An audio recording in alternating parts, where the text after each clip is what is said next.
Bonjour à tous, alors aujourd'hui je vous propose donc l'exercice 1 du concours Access 2018, partie raisonnement logique. Donc le principe, vous avez 4 propositions à chaque fois, ce qu'on appelle des items. Un item A, B, C, D, il faut dire à chaque fois si c'est vrai ou faux.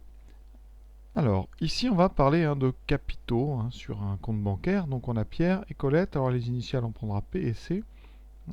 Et on va traduire tout par des petites équations. Donc ici on va noter pour tout le sujet, P c'est donc le capital de Pierre et c'est le capital de Colette. Alors première chose qu'on sait, la somme de ces deux capitaux c'est 54 000. Donc P plus C est égal à 54 000. Voilà la première chose. Et après, dans le texte, on va vous parler des valeurs de ces comptes au 1er janvier, ça sera P et C, et ensuite ça va évoluer, donc on aura 1er février et 1er mars. Voilà. Sachant qu'à la fin, on vous dira qu'ils possèdent un capital identique. Donc on va prendre les choses. Alors on fait un petit tableau parce que on vous propose 3 dates, 1er janvier, 1er février et 1er mars. Et on va regarder ce qui se passe à chaque fois entre justement ces différentes périodes. Donc on va faire un tableau en 3 colonnes. On va faire un tableau très simple, la date d'abord, ensuite ce qui se passe pour Pierre et ce qui se passe pour Colette. Et donc la première date c'est donc 1er janvier. Pierre il a un capital de P et Colette un capital de C. On vous parle ensuite maintenant, donc deuxième date, c'est le 1er février. Alors on vous dit quoi? On vous dit que Pierre donc verse à Colette un montant permettant à Colette de doubler le capital qu'elle détenait. Alors à ce moment-là, elle a combien Colette? Mais à ce moment-là, elle a C. Et donc elle va doubler. Donc doubler, ça veut dire qu'elle va multiplier son capital par 2. Donc son capital devient 2C. D'accord? Ça veut dire qu'on est passé de C à 2C et donc on a rajouté plus C. D'accord?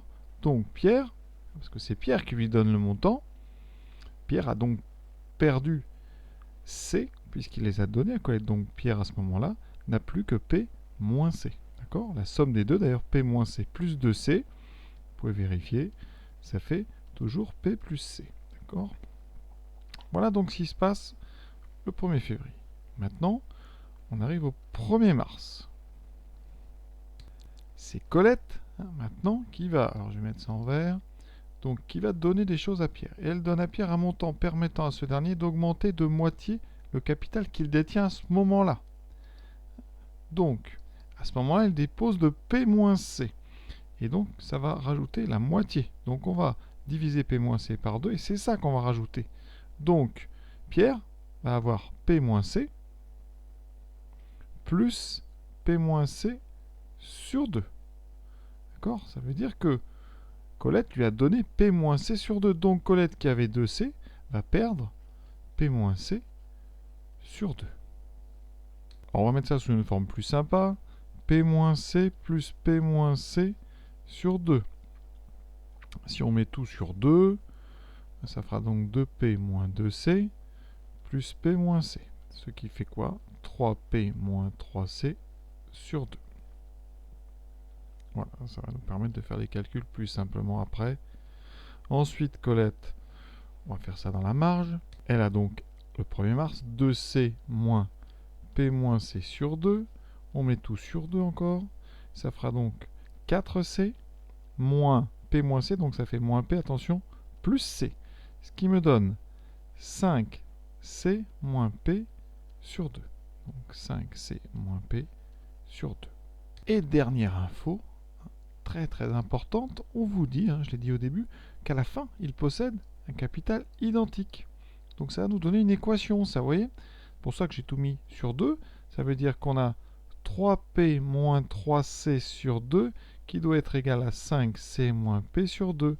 Donc si je multiplie tout par 2, j'obtiens 3P moins 3C égale 5C moins P. Et donc ici, je vais mettre tous les P à gauche, ça me fait 4P égale 8C. Et en divisant par 2, ça veut dire que P est égal à 2 fois C. Donc bilan. On sait donc que P plus C vaut 54 000. Ça veut dire c'est ce qu'on a traduit au départ. La somme des deux comptes au début, c'est 54 000. Et ensuite, P est égal à 2C. Devant vous, vous avez un système d'équations. Deux équations, deux inconnues. Donc tranquillement, on va substituer. C'est-à-dire qu'on va mettre cette information dans la première. Donc la première ligne devient donc 2C plus C égale 54 000. Donc 3C égale 54 000. On divise par 3. 54 par 3, ça fait 18. Donc C vaut 18 000. Donc là, on commence à avoir des résultats intéressants. Au départ, Colette, elle a 18 000. Et donc Pierre, il a le reste. 54 moins 18, ça fait donc 36. Il a donc 36 000. Le Pierre, on a dit, il a le double de Colette.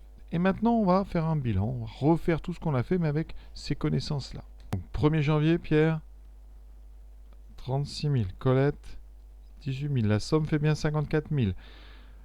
Pierre se débrouille pour que la somme de Colette double. Donc Colette passe à 36 000. Et lui, il a perdu 18 000. Donc lui passe à 18 000. Ensuite, Colette se débrouille pour que Pierre augmente de la moitié. Il a 18 000. Il va donc augmenter de 9 000. Il passe donc à 27 000. Et Colette a donné 9 000. Donc elle va perdre 9 000. Elle passe donc à 27 000. Et à la fin, ils ont bien la même somme. La somme des deux sommes fait 54 000. Voilà. Et maintenant, on peut répondre. Item A, au 1er janvier, le capital de Pierre est égal à celui de Colette. Donc A, évidemment, c'est faux. Au 1er janvier, Pierre a 2 fois plus. Item B, au 1er janvier, le capital de Pierre est égal à celui de Colette, majoré de 50%. Alors, Colette, elle a 18 000. Si on majore Colette de 50%, on lui rajoute donc la moitié. On lui rajoute donc 9 000, ce qui la mettrait à 27 000. Et Pierre n'a pas 27 000, donc cet item, il est tout aussi faux. Le C, le 1er février, Pierre a donné 20 000 € à Colette. Non, le 1er février, qu'est-ce qu'on a dit? Pierre, il a donné 18 000 €. Donc ça aussi, c'est faux. Et on arrive au 4e. Une fois qu'on a fait le travail, c'est fini. Le 1er mars, Colette a donné 9 000 € à Pierre. Ça, on l'avait dit, c'est tout à fait vrai. Donc les réponses, c'est faux, faux, faux et vrai. Voilà pour cette question 1. Je vous souhaite une bonne fin de journée à tous. À bientôt.